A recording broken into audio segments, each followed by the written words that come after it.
Fala galera, tudo certinho? Professora Rafaela Dias aqui com a continuação dos nossos vídeos sobre questões do Enem em ciências da natureza, super contextualizadas e detalhadinhas.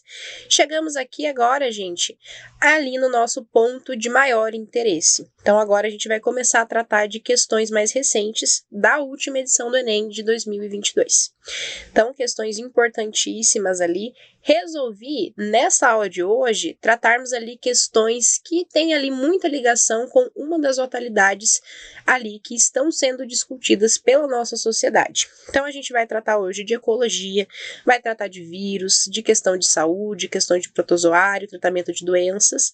Por quê? Já avisando vocês também para vocês já ficarem ligadinhos ali no próximo vídeo da semana que vem, porque o vídeo da semana que vem vai ser totalmente focado em febre maculosa. Então, uma das atualidades ali, uma das grandes apostas que a gente tem para cair em questões de ciência da natureza, em questões ali que envolvem saúde, questão ali mais social. Então, a gente vai ter um vídeo só para tratar sobre isso. Então, né, já lembrando ali para vocês ficarem ligados e não perderem esse vídeo. Informações super importantes ali de todos os contextos possíveis de ciências da natureza. Então, hoje essas questões ali, elas vão dar um reforço ali também acerca dessas doenças ali, como que elas funcionam, como que a gente tem ali questão de vetores, até para a gente ter esse estudo mais expressivo ali dessas atualidades. Então, vamos lá. Então, gente, a primeira questão que a gente vai tratar aqui seria uma questão considerada intermediária. Não é uma questão fácil, pelo grande envolvimento de conteúdos ali, né, questões ali de protozoários, questões ali de células, mas é uma questão intermediária, não é uma questão também muito difícil, porque a gente consegue tirar algumas informações ali do nosso próprio enunciado. Então, hoje, especialmente, eu vou começar pelo enunciado em si, pelo textinho, e não pelo comando. Então, vamos lá. Então, o protozoário Trypanosoma cruzi, causador da doença de Chagas, pode ser a nova arma da medicina contra o câncer. Pesquisadores brasileiros conseguiram criar uma vacina contra a doença usando uma variação do protozoário incapaz de desencadear a patologia, não patogênico. Para isso, realizaram uma modificação genética criando o Trypanosoma cruzi, capaz de produzir também moléculas fabricadas pelas células tumorais. Então aqui, gente, só até aqui a gente já tem uma quantidade muito grande de informações. Então a gente já tem questões ali que envolvem vacinas, que envolvem protozoários, que envolvem todo o contexto ali de tratamento de células tumorais, mas a gente já vai discutindo aqui essas partes ali de uma forma mais específica. Continuando.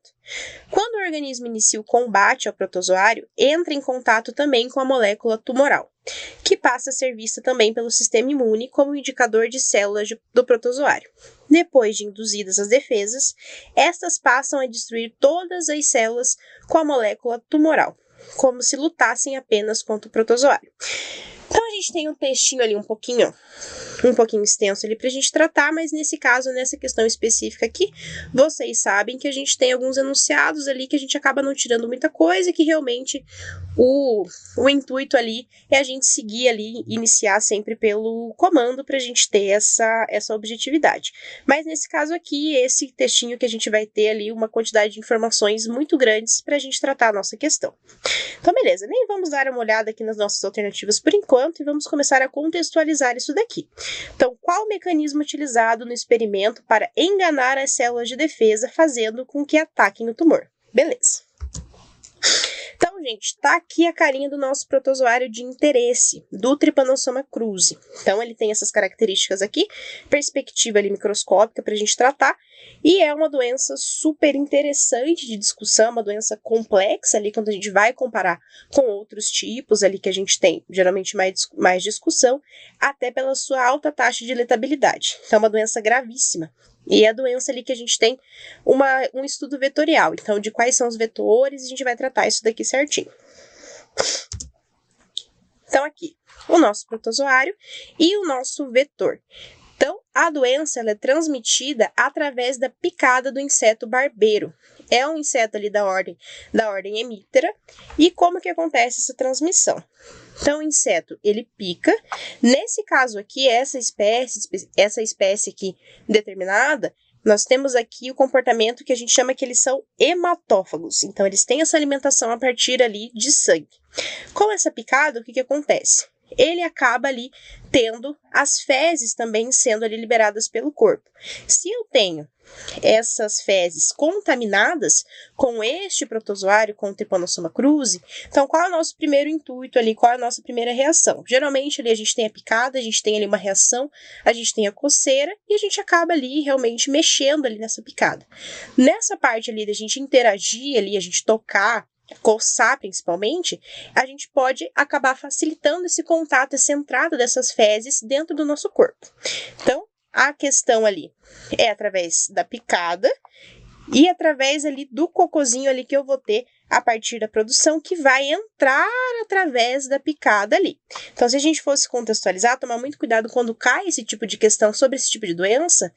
Então, a gente tem a picada associada, mas a gente tem ali realmente a parte da entrada das fezes ali como forma de transmissão. Então, vamos lá. Então, só para a gente já contextualizar isso daqui. Então, a gente já deu uma tratada ali geral na questão dos vetores ali do inseto barbeiro. É um inseto ali que a gente tem em regiões ali mais de florestas, em cascas de árvore. E a gente vai ter todo esse trabalho ali de cuidado, principalmente em regiões ali que a gente tem um tratamento, digamos, em geral da região, de uma forma ali menos eficiente. Então, sempre tomar cuidado ali em regiões mais próximas, ali em áreas ambientais abertas, tomar cuidado quando a gente tem esse tipo de inseto e sempre quando observar, dar um jeito ali de fazer a captura para colocar ali, para encaminhar para um meio responsável, para identificar se este inseto em si ele tem ali essa contaminação, ele está infectado com esse protozoário. Então, não são todos os insetos barbeiros que vão transmitir, só os infectados.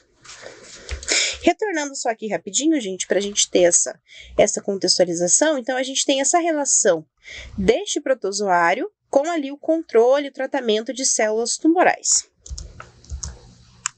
Então, como que a gente tem esse processo ali de ocasionamento do câncer? Então, como que eu vou ter essa célula tumoral ocorrendo ali todo o processo para evoluir para um câncer ali propriamente dito? Então, a gente tem todo um processo de formação, de interesse ali para a gente ter. Esse processo ele é chamado de carcinogênese ou oncogênese. Então, a gente acha com esses dois nomes, geralmente mais associado à oncogênese, porque a gente já trata ali de perspectivas mais médicas, né? Então, oncologista, então, mas essas duas variabilidades ali de nomenclatura podem aparecer nos nossos exercícios. Então, a gente tem aqui, trouxe um esqueminha até para a gente discutir aqui essa parte da contextualização do câncer ali, até para vocês já terem esse material de estudo. Então, como que eu vou ter essa ação? Esses genes ali presentes nas células, eles vão sofrer a ação de agentes cancerígenos. Beleza. Então, isso pode ter, é claro, quais são esses agentes cancerígenos. Então, a gente tem ali a questão de câncer envolvido com hereditariedade, com questões ali externas. Então, a gente tem uma variabilidade muito grande ali de causadores, digamos assim, até de incentivadores desse processo, mas a gente vai vendo isso daqui parte por partes. Então, esses agentes iniciadores aqui, eles vão ter contato ali com o nosso gene, consequentemente com a nossa célula de forma geral, e a partir de oncopromotores ali, que são outros tipos de agentes que a gente vai ter atingindo essas células, a gente tem o desenvolvimento daquilo que a gente chama de célula maligna. Esse processo, deixar bem claro que é um processo lento e é um processo extremamente gradual. Então, não é algo automático ali de um dia para o outro. A gente tem também a exposição a esses agentes ali, o prolongamento dessa exposição, ele acaba facilitando esse desenvolvimento. Então, beleza. A partir disso, a gente vai ter essa multiplicação descontrolada dessas células já alteradas e a gente vai ter, então, esse descontrole. E também destacar que a gente tem essa parte mais irreversível. Então, por isso que a gente tem esse controle ali de identificar câncer, em que estágio, para a gente ter ou não essa reversibilidade, essa questão de cura, de tratamento. Então, bem importante acompanhar essas questões ali quando a gente tem algum tipo de sintoma alterado, para a gente ter essas noções certinhas. Beleza. Nesta parte de multiplicação, a gente já tem, digamos assim, o nosso câncer instalado. Então, a gente já tem esse desenvolvimento. E o que vai acontecendo? A gente vai ter esse acúmulo dessas células cancerosas. Isso vai gerando ali a nossa resposta, vai gerando ali o tumor em si e vai se desenvolvendo. Então, é claro que a gente tem N fatores ali para tratar com questão de câncer, mas só para a gente contextualizar geral ali, para a gente ter essa relação. A partir do momento que a gente tem essa multiplicação aqui, é o ponto que a gente geralmente tem sintomas associados. Então, os sintomas do câncer. Câncer, na verdade, ele é um grupo de doenças, um grupo de patologias, dependendo ali de questão de localização, questão de intensidade ali que a gente tem, a gente vai ter sintomas específicos associados. Mas só para a gente ter essa indicação certinha para vocês já começarem a relacionar ali ao que a gente precisa. Beleza. Agora já dá para a gente ir ali para nossa questão em si. Então, vamos contextualizar o Trypanosoma cruzi com essa relação. Então, o que foi dito ali na nossa questão? A partir ali da iniciação, da introdução de um patógeno que não, digamos, não estaria ativo, eu vou incentivar o corpo a responder, a enganá-lo, digamos assim, para responder de uma forma imune ao protozoário e também às células tumorais. Então, vamos lá para a gente entender como que isso funciona. Então, essa questão aqui, o problema dela é que ela envolve conceitos bem diferentes. Então, a gente está mexendo com câncer e está mexendo ali com protozoários, questão ali de recepção de sistema imune, mas só para a gente dar essa conversadinha aqui certinho. Vamos lá. Aqui, gente, nossa resposta específica seria, então, relacionada à apresentação deste antígeno. Então, o que vai acontecer? Vou ter essa introdução, meu sistema imunológico ele vai identificar a presença desse patógeno, por mais que ele não tenha ali a ativação da doença em si, a manifestação, e o que a gente vai ter geralmente associado a esse tipo de resposta. Esse tripanossoma, ele vai gerar ali, digamos assim, essas proteínas que a gente vai ter, essas moléculas que vão ser associadas, elas vão serão semelhantes ali às células tumorais. Então, a gente vai literalmente enganar o nosso sistema para ele atacar não só o protozoário, mas também as próprias células tumorais. Essa é uma questão também que envolve até uma perspectiva ali de biotecnologia, de genética, mas mais relacionado ali com a questão de entender quais são os processos ali. Mas o que seria? O nosso tripanossoma, ele seria um indicador dessas células, né? E isso teria essa resposta ali imunológica, atacando não só o tripanossoma, como também o câncer. Mas vamos contextualizar aqui cada alternativa para a gente ver certinho. Então, o que poderia gerar dúvida? Então, autoimunidade. A autoimunidade é o nosso corpo se defendendo dele mesmo. Então, produção de moléculas ali, né, e questão dessa resposta autoimune. Então, nada a ver com o que a gente precisa na questão. Hipersensibilidade. Também nada a ver. Quando a gente tem essa hipersensibilidade, a gente pode ter uma resposta inflamatória generalizada, a gente pode ter um choque, então nada relacionado a essa questão contextualizada ali de forma geral. Letra C, ativação da resposta inata. Aqui poderia dar algum problema de interpretação ali, mas é só a gente ter a diferenciação de resposta inata para resposta adaptativa. Resposta inata é ali a parte de resposta, a parte de proteção que a gente tem desde que a gente nasce. Então, parte ali de macrófagos, de questão de fagocitose, de resposta inicial que a gente vai ter ali, que é algo que já nasce com a gente. Então, se trata de uma ativação da resposta adaptativa, na verdade. Então, que é feita a partir da geração de um antígeno, a partir de algo ali que teve ali uma característica e foi produzido uma defesa a partir disso. Então, resposta adaptativa, nada a ver com resposta inapta. A letra D, então, seria a apresentação desse antígeno, que seria a resposta ao Trypanosoma cruzi, e pela essa semelhança ali com essas características, acabaria atingindo ali, acabaria sendo esse antígeno respondendo, ele também se defendendo dessas células tumorais. E essa daqui também, desencadeamento de processo anti-inflamatório. Então, esse daqui nem é algo de interesse ali que a gente tem. Se a gente tivesse um processo anti-inflamatório, a gente teria aumento de certas células, então de linfócito B, então nada relacionado com a nossa questão em si. Então, bem contextualizadinha aqui, é uma questão, né, intermediária, não é uma questão muito fácil, que a gente já lê e já responde direto, principalmente, né, a parte de confundir ali a resposta inata com a resposta adaptativa, então, e também não é tão complicada, porque a gente acaba ali com as próprias alternativas se virando, digamos assim. Segunda questão, gente. Então, também essa área de saúde, nessa área ali para a gente tratar. Os resultados de um ensaio clínico randomizado na Indonésia apontaram uma redução de 77% dos casos de dengue nas áreas que receberam o mosquito Aedes aegypti, infectado com a bactéria Wolbachia. Beleza. Trata-se da mesma técnica utilizada no Brasil pelo método Wolbachia, iniciativa conduzida pela Fundação Oswaldo Cruz, que é a nossa Fiocruz. Beleza. Essa bactéria induz a redução da carga viral no mosquito e, consequentemente, o número de casos de dengue na área, sendo repassada por meio do cruzamento entre os insetos. Como essa bactéria é um organismo intracelular e o vírus também precisa entrar nas células para se reproduzir, ambos necessitarão de recursos comuns. Essa, gente, é uma questão perigosa, porque é uma questão fácil. Então, a gente já comentou nos nossos primeiros vídeos que o Enem tem essa questão de interpretação de questões fáceis, médias e difíceis. Então, ali a gente tem que acertar uma quantidade, né, ali razoável das 3 dificuldades, para o Enem não entender ali que a gente está chutando as difíceis. Então, essa é uma questão perigosa porque ela é considerada uma questão fácil. Por quê? A resposta dela está no próprio enunciado ali. Essa última frase ali, gente, como essa bactéria é um organismo intracelular e o vírus também precisa entrar nas células para se reproduzir, ambos necessitarão de recursos comuns. Essa daqui está dando a resposta pra gente. Mas vamos lá. Essa tecnologia utilizada no combate à dengue consiste na... Beleza. Então, gente, tratando um pouquinho de ecologia. Então, já pensando ali na frase que eu acabei de citar para vocês ali, reli pra gente dar uma focada. A gente tem tipos ali específicos de relações ecológicas. A gente tem relações intra e interespecíficas. Intra dentro de uma mesma espécie, inter entre espécies diferentes. Essas relações elas podem ser harmônicas, então quando a gente tem só benefícios, só indivíduos ali beneficiados dessas relações, ou a gente pode ter a desarmônica. Tomar muito cuidado com o verdadeiro ou falso quando a gente tem esse tipo de questão, porque desarmônica, quando todos perdem. A gente não precisa ter isso daqui. Colocou isso daqui, a gente já tem um erro.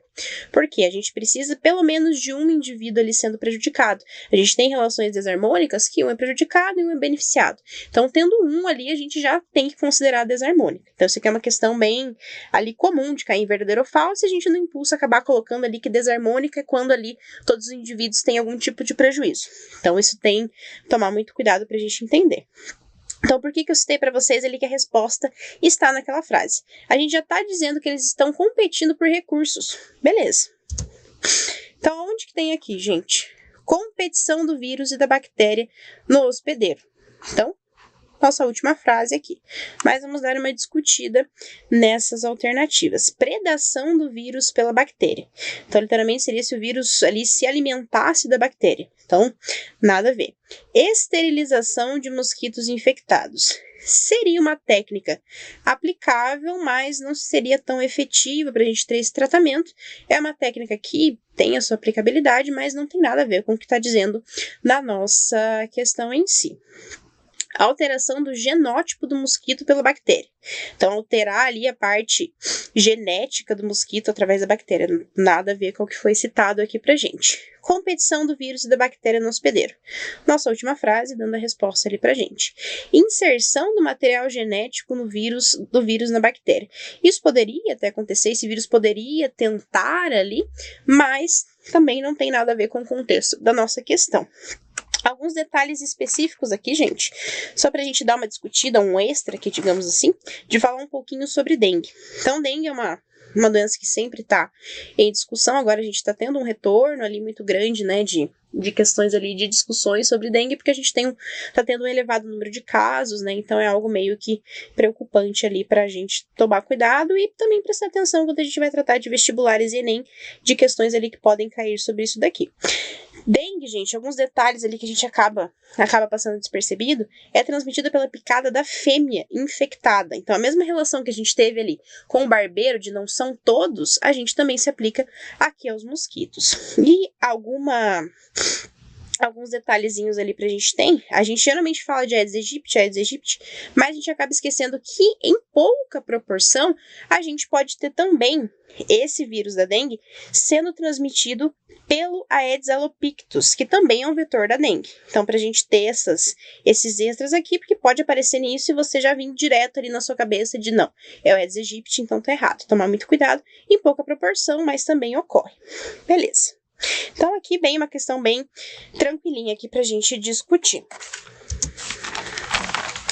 E aqui, então, pra gente finalizar, uma questão dificílima pra gente ter aqui, então, na minha opinião, se não é a mais difícil da prova de 2022, é uma das mais difíceis. Então, ela envolve muito conteúdo ali, muitas coisas bem distintas pra gente tratar. Mas vamos lá. Aqui, se a gente fosse direto pro nosso comando, a gente ficaria bem perdido. Essa etapa deve ser realizada para... Então, aqui a gente obrigatoriamente teria que ir ali desde o início para a gente tratar. Então, vamos lá. Entre as diversas técnicas para diagnóstico da Covid-19, destaca-se o teste genético. Considerando as diferentes variantes e cargas virais, um exemplo é a PCR. Reação efetuada por uma enzima do tipo polimerase. Essa técnica permite identificar com confiabilidade o material genético do SARS-CoV-2, um vírus de RNA. Essa informação aqui, gente, é super importante, um vírus de RNA. Então, o vírus ali da Covid, então, né, questão de atualidade também, ano passado caiu essa questão aqui, então, totalmente atual.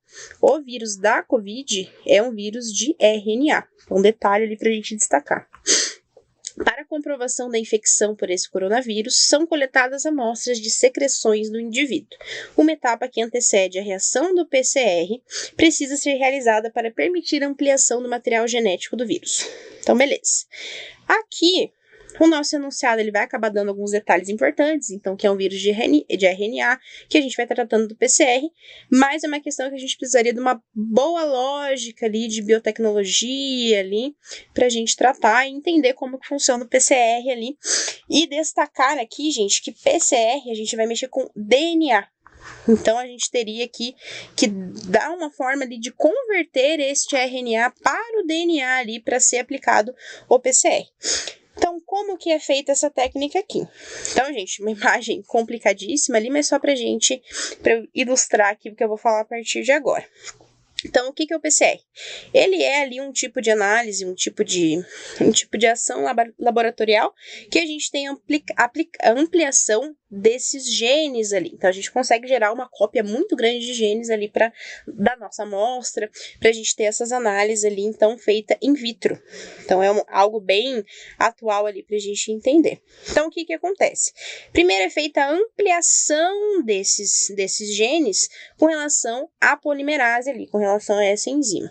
Beleza. Então, esses genes, eles são ampliados, mas tratando de novo que a gente precisa fazer isso daqui com DNA.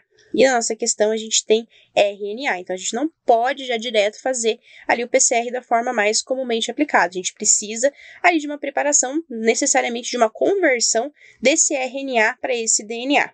Beleza. Então, como que é feito esse exame? Então, acredito que grande maioria ali da população mundial, né, não só brasileira, tenha feito esse teste alguma vez ali nos anos de 2020 até, né, este ano aqui. Então, a gente tem a coleta da amostra ali na parte da nasofaringe, então ali com aquele cotonete super delicadamente, né? Então, a gente vai ter essa introdução, a gente vai ter ali, né, aquele contato, a gente vai ter que fazer a purificação para extrair essa questão desse vírus, ao que nos interessa. Como que a gente vai fazer essa purificação? Como que a gente vai fazer essa conversão? A gente vai utilizar o que a gente chama de transcriptase reversa para a gente converter esse RNA em DNA complementar. Essa é a informação que vai dar a nossa resposta. Conversão de RNA para DNA complementar, para a gente conseguir ali aplicar o PCR para as nossas análises ali. Beleza. Depois, aqui que eu vou ter o PCR em si. E aí, como que a gente faz esse processo aqui? Então, a gente eleva a temperatura próxima ali dos 95, 94 graus Celsius, para a gente separar, para a gente desnaturalizar pra gente desnaturar ali essas fitas de DNA, pra gente separá-las ali, então deixar de uma forma ali que nos interessa. Beleza. Geralmente, essa reação ela é feita pela helicase, mas a gente não vai ter isso, a gente vai ter ali de uma forma diferente. Beleza. Depois disso, depois dessa desnaturação, a gente vai diminuir a temperatura, então próxima ali dos 50 graus Celsius, e a gente vai utilizar ali certos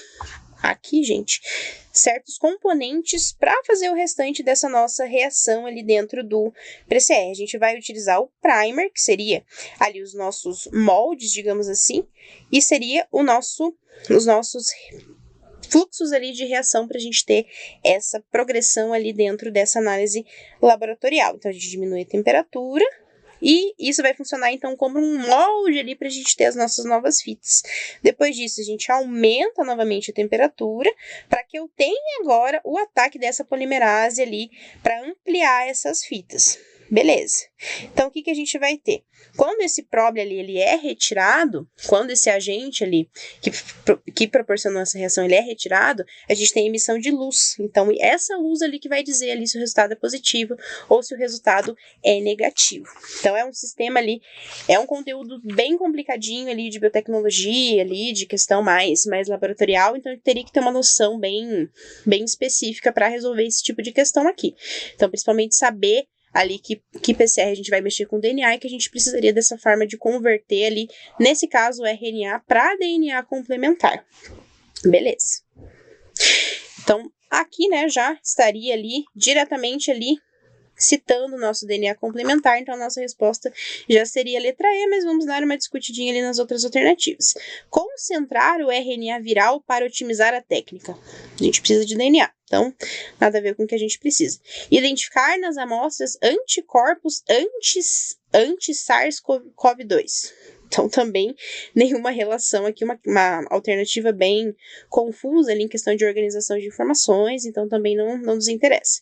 Proliferar o vírus em cultura, aumentando a carga viral. Então, nenhuma aplicação também com PCR, que é o que foi citado na questão. Purificar ácidos nucleicos virais. Então, aqui, ó, a gente já teria essa alternativa caindo, porque já foi citado que é um RNA. Então, a gente teria que fazer essa conversão primeiro, não teria nada a ver aqui, né, esses ácidos pra gente ter, facilitando a ação da enzima. Então, nada a ver seria ali a nossa letra E. Obter moléculas de DNA complementar, que é o nosso cDNA, viral por meio da transcrição reversa. Então, exatamente o que a gente citou ali. Então, essa é uma questão dificílima, mas quis ali abordar os 3 níveis, né? Pra gente discutir ali que não é impossível. Tem algumas ali que a gente realmente precisa ter um conhecimento mais aprofundado, mas, né, questões totalmente contextualizadas, que é o nosso foco ali dos nossos vídeos. Então, gente, a gente tratou bastante de saúde, questão de vírus, de protozoário, de tratamento, né, de questão ali de atualidades pra gente ter, até pra gente se preparando pra nossa aula da semana que vem, que a gente vai conversar bastante, vai conversar especificamente de febre maculosa. Então, eu espero que vocês acompanhem, e semana que vem a gente volta ali com o nosso vídeo específico das atualidades e também discutindo algumas questõezinhas ali. Então, agradeço vocês, espero vocês na semana que vem, e aproveitem, gente, estão curtindo aqui embaixo, e vamos lá todos se inscrevendo aqui no canal da Cultive, conteúdo é o que não falta, e vejo vocês na próxima aula. Obrigada, galera!